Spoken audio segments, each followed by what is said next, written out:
What's going on, everybody? This is the Professor Rick Del Santo show. Of course, this is me, the Professor Rick Del Santo. We've got a very special guest. Of course, I've had done numerous various podcasts with this gentleman under different names. He's a very close friend, Bull Dredd. What's going on? Hey, Goomba. I like the new setup. Yeah. The prof, Rick Del Santo. Salud. Yeah. Wish you best of luck.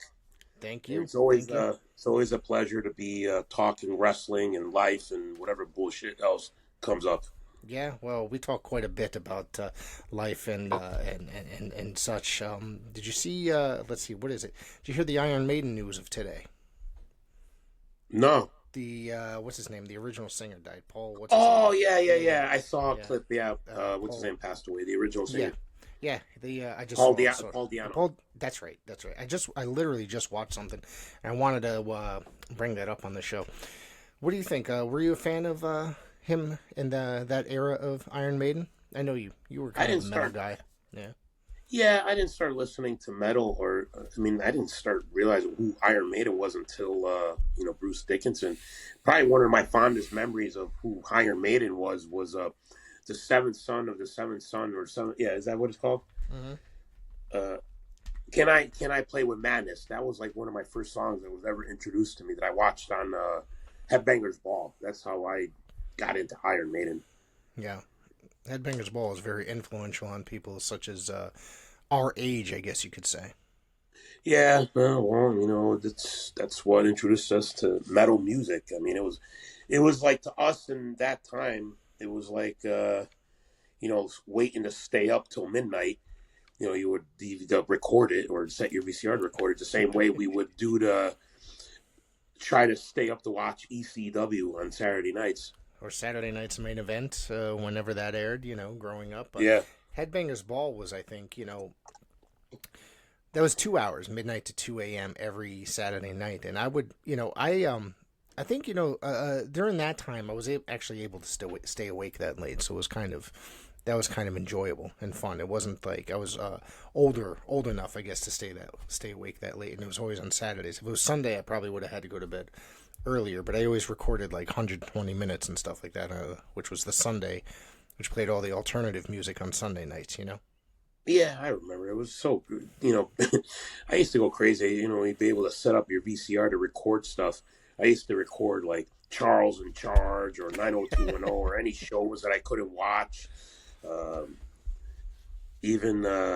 got into one soap opera. It was called Days of Our Lives. And the only reason why I watched it was because one of the main characters was possessed by a demon. So I was interested. So I watched the whole storyline. I'm like, I can't believe I'm fucking watching this. But whatever. It was great. When I was in between jobs once, I was unemployed for a short period as a parent, staying home when my oldest kids were, in their youngest stage. Probably for about 6 months I was unemployed. And we didn't have cable at the time. And so the thing with that is I watched a lot of PBS and ABC. So I found myself watching, was it Regis Philbin a lot? Yeah. And whatever came on as far as the soap operas. So I found myself on a daily basis watching General Hospital. And I said, what the hell was wrong with me? Because I was only in my 30s. Yeah. I mean, I'm not, it's like a middle-aged woman show, really, but Well, you get hooked with the storylines, Yeah, I mean, that's the same thing in wrestling. Yeah, and that's why we're here, because professional wrestling is our life, and we're something that we're very, very involved with, and we had a pretty eventful weekend. You had an eventful Friday night a couple weeks ago. Let's go back to, before we get into Friday night, let's go back about a week ago. October 12th, you took on Ryan Fraust, and then you had a little speech, which we're going to play here. Tired of doing things the right way. Exactly. Obviously hasn't led me nowhere. Everyone in the back, you guys are soft. It's time to bring this business back to the way it used to be. Old school. And I'm starting with you. All right, so Well, go ahead. listen, we talk heavily about the business, and what it's become right now, Yes. and it's just not the way it used to be. There's a lot of it's a different landscape, and me and Frost, we have this friendship, we have this rivalry, but it the business and everybody in this day and age that's hasn't been around that long. A lot of us vets had to Hmm. scratch and claw to kind of get to where we are. We got over without social media, and we got over for a reason. And some of us are still around, and I feel some of the business ain't going to be the same, especially in New England now. And the way I look at it is this: is wrestling today the same as it was what we grew up on? Absolutely not. It's completely All different. right. When did it start changing? When a lot of the old timers, a lot of the guys we grew up watching, kind of just disappeared and passed away, or just Started in the '90s into the 2000s and earlier right? 2000s. I'd have to say because both of us are '80s kids. We grew up watching a lot of the '80s professional wrestling. Yeah, and it's I feel what's missing this day is the men, when men were men, when beasts were beasts, like what we would do, what it takes to win. It's not about the who can outwork or outmaneuver the other person. It's about who's gonna fucking kick somebody's ass to take that title and get a win. And the business has become soft. A lot of the guys that are up and comers, new, I'm not going to say everybody, but it's become, it's just like we say about the generation. A lot of people just feel like they're entitled, and I feel a lot of the talent feel like they're entitled. And I don't want to come across that I feel entitled because I'm a veteran or a legend or anything like that. But it's time to bring some change. And I think Frost has been kind of had the easy way. And, I'm like, you know what? I kept doing things the right way. Try to be doing the things the right way. It's just like that saying. Nice guys finish last. You know what I mean? But well, I mean, nice guys, good guys finish last. If you know what I mean. But sometimes having a good heart, it doesn't get you anywhere. There's only so much you can take. And I've had a good heart. I've been a great sportsman. Being gentleman and stuff like that. But I saw the opportunity, and I'm like, you know what? I'm in the later stage of my career, and I just don't. The last 5 years, I mean, it's been a great run. I mean, being a top guy, getting the cheers and everything, and it's great. The respect, but I kind of feel that the respect value is kind of diminished a little bit. I'm like, yo, I'm still here. I may be a little step behind, but my presence is still here. And the future hasn't happened yet, and that's the statement that I'm making, uh, and that's why I did what I did, because I'm going to take that title to prove a point that me at 49, I am still the top man here in New England, and it's about bringing the old school values back.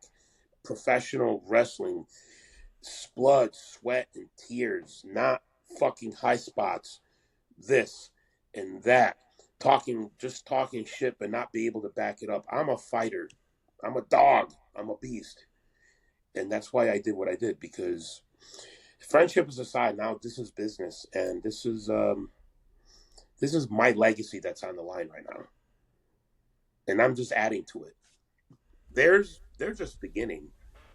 I've already established mine, and I just feel like anything that I've done over the past 20 years kind of feels like it's been getting swept underneath the rug and not being respected for it. I'm like, yo, you guys had it easy. Try getting over without social media. Yeah, it's a different time period for sure. Different time period. How do you feel though that you've challenged twice for a world championship, and I believe that you kind of got screwed as well. In both, PAPW? yeah, in both those two matches. Yes, in PAPW. Well, that's something that I'm going to have to take up with upper management. How the fuck does Alan Compass get a title shot, and I'm the one that got screwed over twice, and now I got to get in a rumble just to freaking get the number one contender. Yeah. That's something that I have to talk to Roma and Mario about. I'm like, what is going on? I mean, I thought these guys had my back, and all of a sudden now I've gotten screwed over twice. And next thing you know, somebody else, jumps ahead of me. And nothing against Alan Compass. He's only been in this business 2 years. Yeah. It could be his popularity that it's getting him there. I mean, it's, the business is about making money. It's about drawing fans in, and Alan Compass draws in a serious amount of fans. That's all great, fine, and dandy. But what do you bring to the table that is going to last in a fan's mind? What type of impact are you bringing to the business? There's a difference between being over, and there's a difference between being popular. Yeah. Even though they're pretty much the same thing, anybody could get cheered. The good guy's always going to get cheered, no matter what, But is he willing to do what it takes to win? I don't think none of these guys have that heart. Is he going to last 25 years? I don't know. He also has, the assistance of things like Frank the Whooping Crane and such items like that, Well, don't forget, me and Compass have wrestled once, and he used Frank the Crane to win the match illegally. Maybe he has what it takes to win. Yeah. But does he really? We'll find out. Will he bleed to win? You know what I mean? Yeah.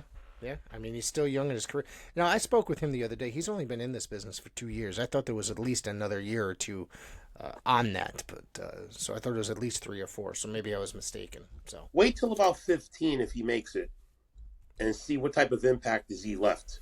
Yeah. Yeah. Just like when you first met me when I came to PAPW. That first night that I wrestled for PAPW, and you're like, holy shit. Yeah. That's the type of impact you need to leave. Well, I remember watching you for many years, and, I had been gone a couple of years, and I sat there, and when you were introduced, I said, holy shit, Bull Dredd is here. I said I didn't, it was kind of, but since that evening, we've developed quite the friendship, I believe, the last, was that probably 5-6 years ago now? Maybe? Roughly? Yeah, 2019 was my first match with PAPW, so 5 years. Yeah, so it's been a pretty incredible, because I remember watching you on ACW, Northeast, all that stuff. So it's quite enjoyable. But you're saying that there's not enough old school in professional wrestling anymore. No. Yeah. And, and it's not about, you got to get with the times. I get that.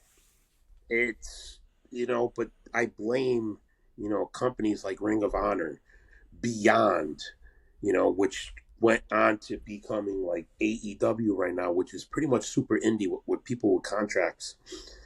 There's no more old school storytelling. It's about dream matches. And who gives a fuck about fucking promoters who have done nothing in this business, booking just dream matches for fans to see, to draw some money.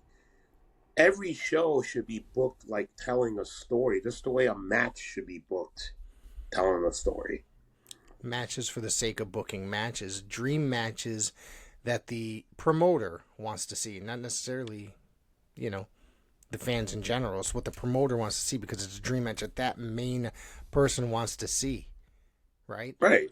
And it's, and it's none of them have storylines. A lot of these shows just have matches for the sake of being matches. Well, I mean, I get it and I understand. I mean, because I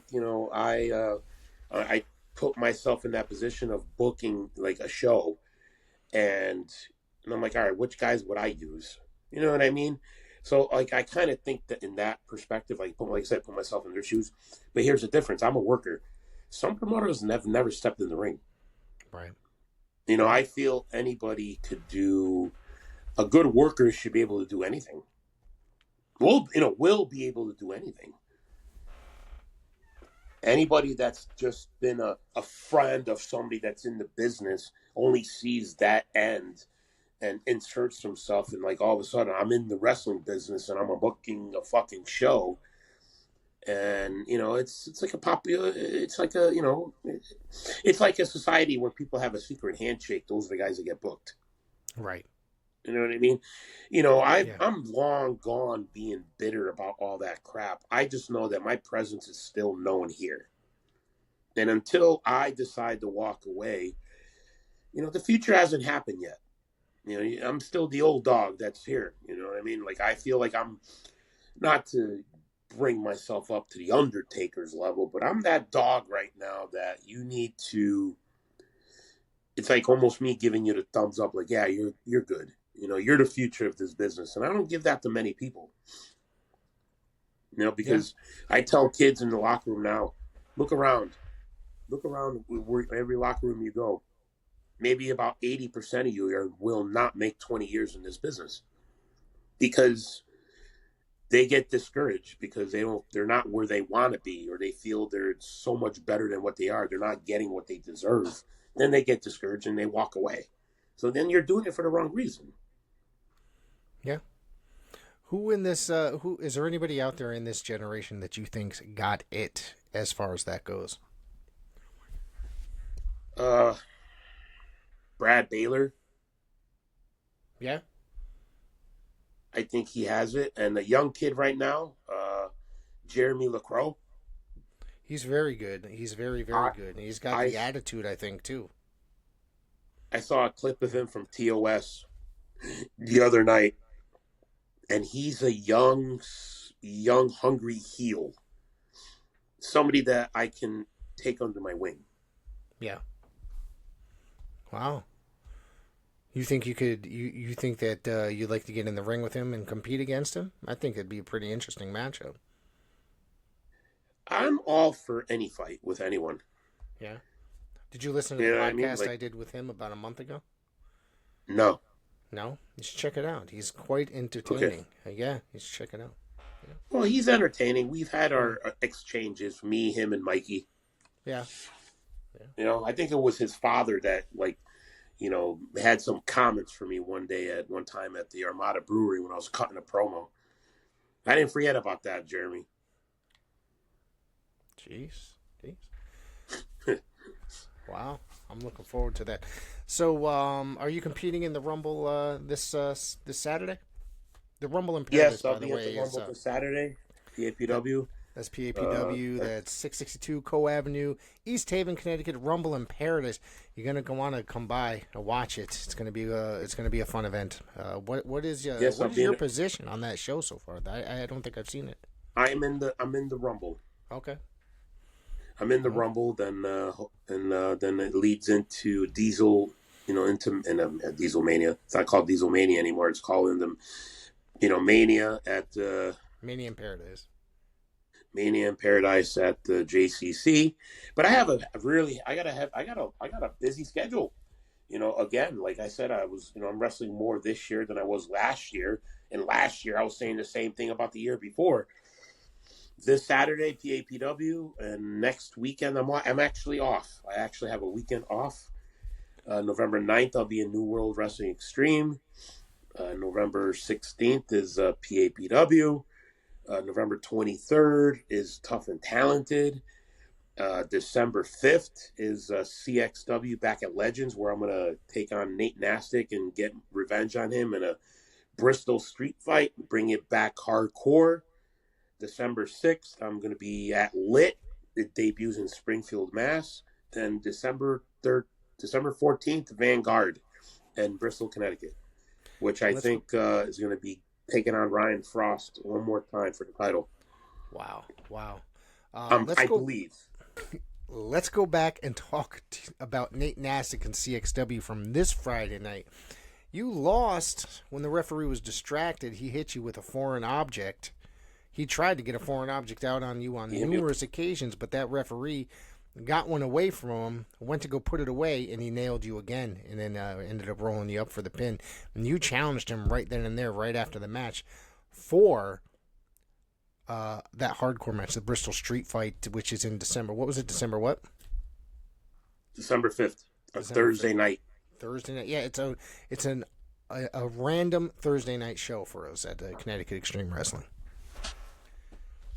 Yeah, well, it's more my element, and the kid has an ass beating that he has coming to him. Nate grew up watching me. Him and his dad. I wrestled his father 20 years ago.